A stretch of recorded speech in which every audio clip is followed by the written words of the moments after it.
And now, the Sons of Liberty show on the CB Media Network. Due to the graphic nature of this program, listener discretion is advised. We've been fighting a long time, and we have all lost so very much, so many loved ones gone. But you are not alone. There are pockets of resistance all around the planet. We are at the brink.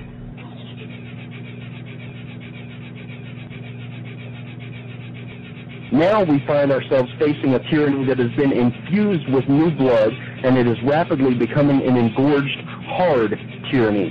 And yes, I know you gutter-minded listeners picked up on that not-so-subtle metaphor. I used it on purpose because a hard tyranny serves one purpose and one purpose only, to screw its subjects.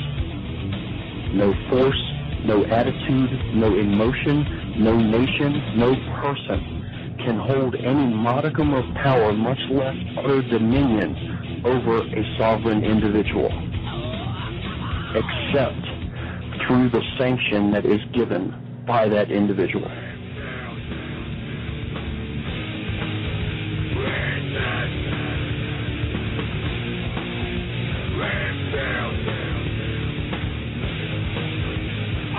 But for me, leading a worldwide depression.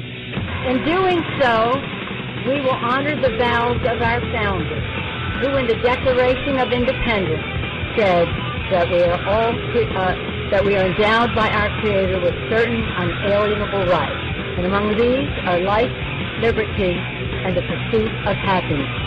This legislation will lead to healthier lives, more liberty to pursue hope and dreams and happiness. Federal government, yes, can do most anything in this country.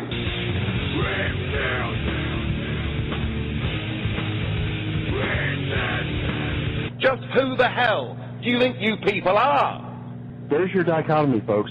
Do you want to be treated like children, or do you want to be treated like adults with brains of your own who can make your own decisions? That's the bottom line between new progressivism, which is really old communism, or conservatism, which is what started this great nation. Which hand are you going to choose? If you're listening to this, you are the resistance.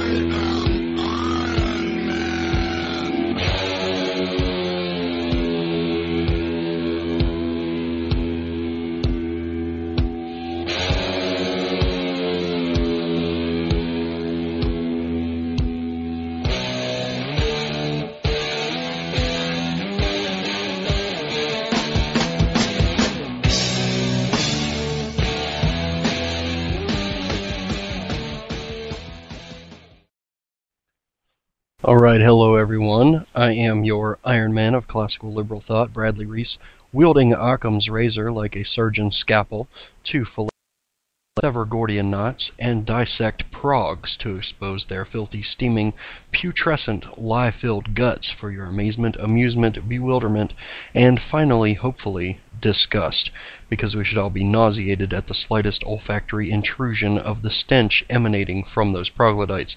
During the course of the week prior, I have been dutifully stoking the fires of truth so as to reach optimal temperature to fry straw men to a crisp and melt down boilerplate to its bare essence, which is usually as dark as the pits of hell itself.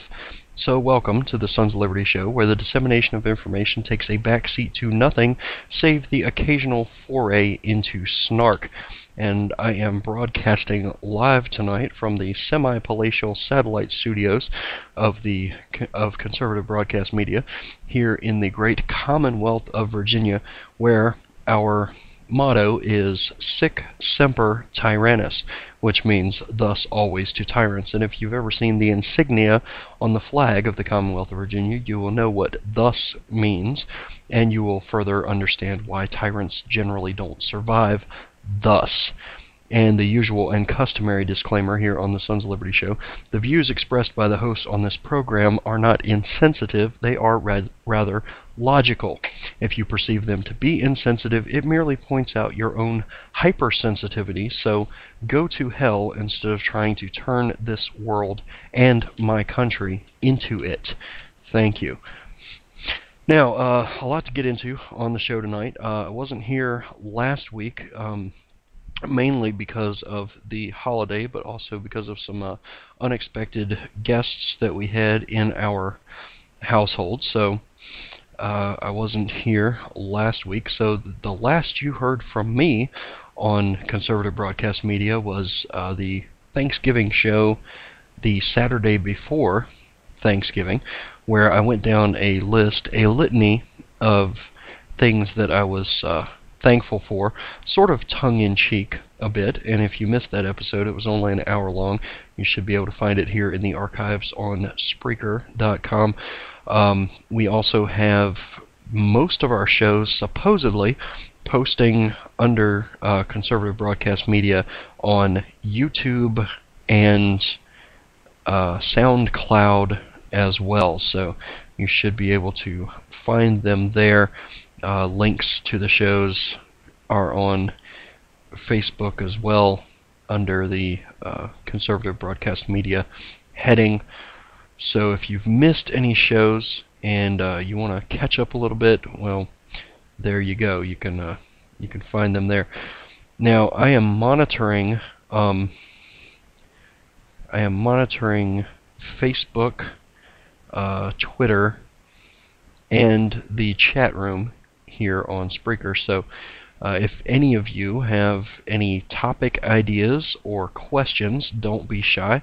Type them in to me on Twitter at Bradley S. Reese, R-E-E-S, 2 E's in the middle, none on the end. Make sure you get that right. Facebook, same thing, facebook.com/Bradley S. Reese, R-E-E-S, again, no E on the end. And also in the chat room here on Spreaker, which is open in the corner of my broadcast studio page. So I will be able to see anything that you're typing in there. Now, I got a lot of things to get into on the show tonight, and I wanted to start off right off the bat going into a little bit of the new wave of capitalism slash communism, this hybrid of sorts, if you will, that the left is trying to push, and some on the right, for that matter, are trying to push as the new way, the better alternative to just straight up laissez-faire capitalism, which, to be perfectly honest, we never actually 100% achieved, even in America. So, we have heard this called state capitalism.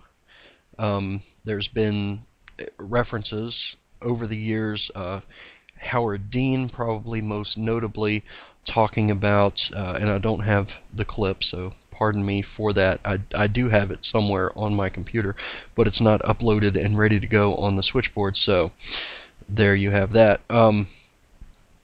But Howard Dean most notably a few years ago was talking about the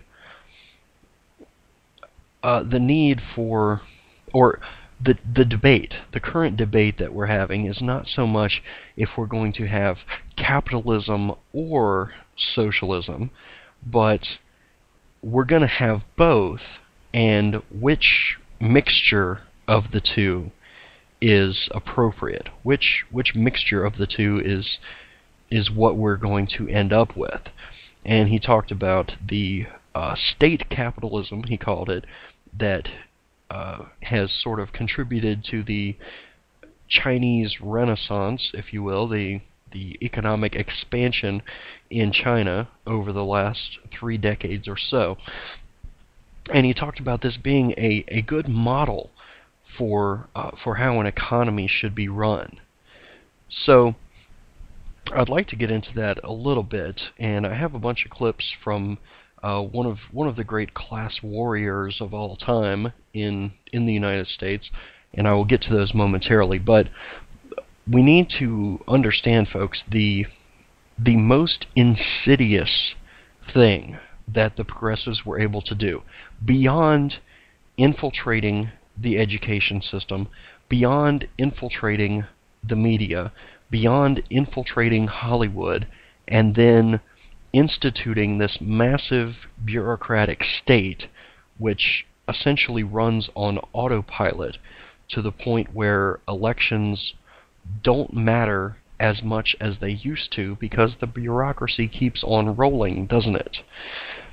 Beyond all of that, the most insidious project that the progressives undertook was the shifting around, the deliberate changing of our language.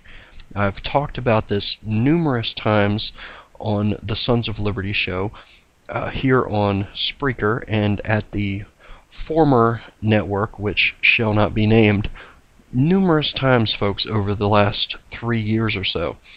And actually, right at 3 years. I began the show early November of 2009. So there you have that. Been on the air here on conservative broadcast media for just over 3 years now. But I've talked about this a lot. The notion of etymology, of getting back to what the language actually means, what words actually mean, defining our terms so that they aren't defined for us. That has been the progressive MO since the late 1800s, going all the way back to Woodrow Wilson at Harvard. And he understood, probably better than most progressives, with the possible exception of John Dewey, the importance of changing the language, not just for the sake of instituting progressive ideas, but to change the language to such an extent that even your opponents, politically, philosophically, and ideologically, even your opponents adopt the same terminology and the same meanings for those terms that you yourself intend as a progressive. And this has been insidious. It has infested our culture, and it has gotten to the point where, as I'm going to point out in a piece that I'm working on for the Trenches and my own blog site as well, I'm going to point out that it has worked. This changing around of the language, this invading our culture to such an extent that the terms defined by and coined by the progressives over the years become almost second nature to citizens in this country.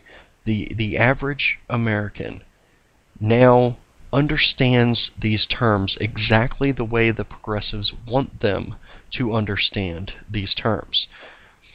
And to such an extent, again, that those on the right who should be ideologically opposed to the progressive terminology and the progressive playbook end up using the same terms. And I will lay this out a little bit more, but getting back to the state capitalism thing that I talked about, this is yet another example of how the language has been twisted around. Oh, well, it's state capitalism. This is what China is using, and look how good their economy is doing. It's state capitalism. There's nothing wrong with that because, hey, the word capitalism is right there in the phrase, isn't it? So